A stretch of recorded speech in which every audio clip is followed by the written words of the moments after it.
Satu kali saya kerja di sebuah pelayanan internasional. Satu kali atasan saya yang Asia, ini untuk internasional kan dunia. CEO yang Asia bilang gini sama saya, Henny, if this ministry cannot appreciate you, I told them, you will lose nothing. Because as soon as you leave this ministry, somebody else gonna grab you. Dia bilang gini, kalau sampai pelayanan yang merekrut kami itu tidak menghargai kami, dan lalu kami keluar dari situ, dia bilang yang rugi itu mereka. Karena begitu kami keluar akan ada orang lain yang langsung mau mengambil kami. Karena dia lihat prestasi kerja kami. Jadi kalau Anda sampai nggak di hijack perusahaan lain, berarti Anda belum berprestasi. You do your best, lakukan yang terbaik sampai terdengar ke perusahaan lain betapa hebatnya kamu. Amen. Sampai orang itu bersedia bayar kamu lebih mahal. Amsal 22 ayat 29. Pernahkah engkau melihat orang yang cakap dalam pekerjaannya? Di hadapan raja-raja, ia akan berdiri, bukan di hadapan orang-orang hina. Amen. Promosi datang dari Tuhan, asalkan kita melakukan yang terbaik yang kita bisa. Yang terakhir, sudah dagang Bu Henny, sudah berusaha nih, sudah dagang nih. Tapi gak maju, gimana dong? Pertama, belajar dari orang lain yang berhasil. Rendah hatilah, lihat orang lain berhasil, datangi dia. Ajari saya, please teach me. Yang kedua, minta feedback jujur dari customer. Kenapa ya? Gimana kue saya? Gimana restoran saya? Gimana pelayanan saya? Oke nggak? Hotel bintang 5 aja berani kasih feedback form. Kalau kita mau maju, jangan takut dikritik orang. Tapi banyakan orang nggak suka dikritik. Minta feedback form. Perbaiki, tingkatkan kualitas. Yang berikutnya, rendah hati untuk dinasehati dan harus mau berubah. Orang mau sih dengar feedback tapi gak mau berubah. Ya selera orang kan beda-beda katanya gitu. Ya lidah dia bilang gak enak, lidah orang lain bilang enak. Ya susah kayak gini. Dibilangin harganya kemahalan. Pasaran di sini segini mengalaku. Gak mau dengar. Susah. Kalau Anda gak jago masak, saya kasih tahu ya. Jangan jual makanan.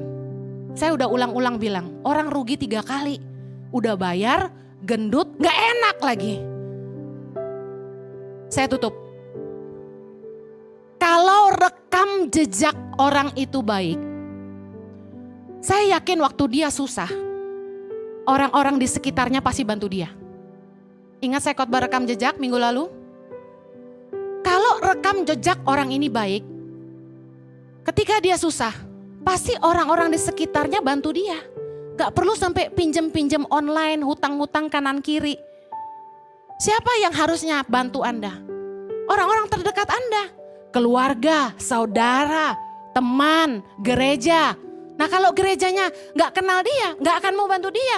Makanya harus gabung di Komsel Impact Family ICI. Amen. Karena di situ ada leader-leader Komsel yang mengenal Anda secara pribadi dan bisa memberikan rekomendasi kepada gereja. Ada loh jemaat-jemaat yang kita bantu modal usaha. Enak gak jadi jemaat ICI? Sekalian promosi. Masa minta bantuan sama orang yang gak dikenal? Hanya karena sosial media begitu mudah. Bukan berarti kita bisa WA ke siapa aja, DM ke siapa aja, bantu saya, bantu saya, bantu saya. Anak perempuan yang tadi saya cerita, dia sudah kontak semua call center YouTube. Semua call center gereja dia udah teleponin supaya bantu bayar hutang dia. Gak akan ada yang bantu. Kenapa? Kita belajar. Dalam hidup ini penting sekali untuk jaga nama baik dan relasi yang baik. Katakan nama baik dan relasi yang baik. Relasi bicara hubungan yang baik. Karena gini, kalau orang itu kenal kita dan kita baik sama mereka, waktu kita susah mereka pasti tolong kita. Amen. Jangan menabur yang tidak baik kalau Anda mau menuai yang baik. Jangan pinjam online sembarangan.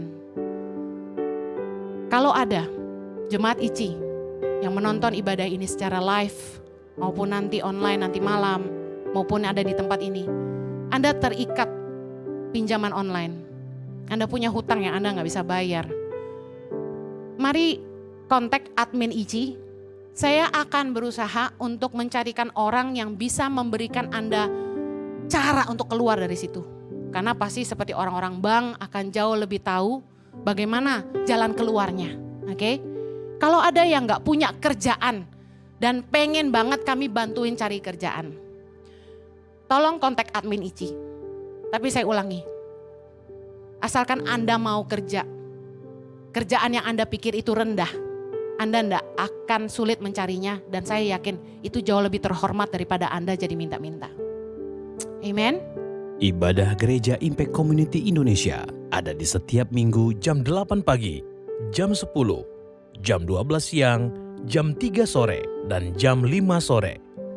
Setiap ibadah disertai ibadah anak atau Impact Kids dan ibadah remaja. Anda bisa mengajak teman, keluarga, dan relasi untuk ikut beribadah bersama.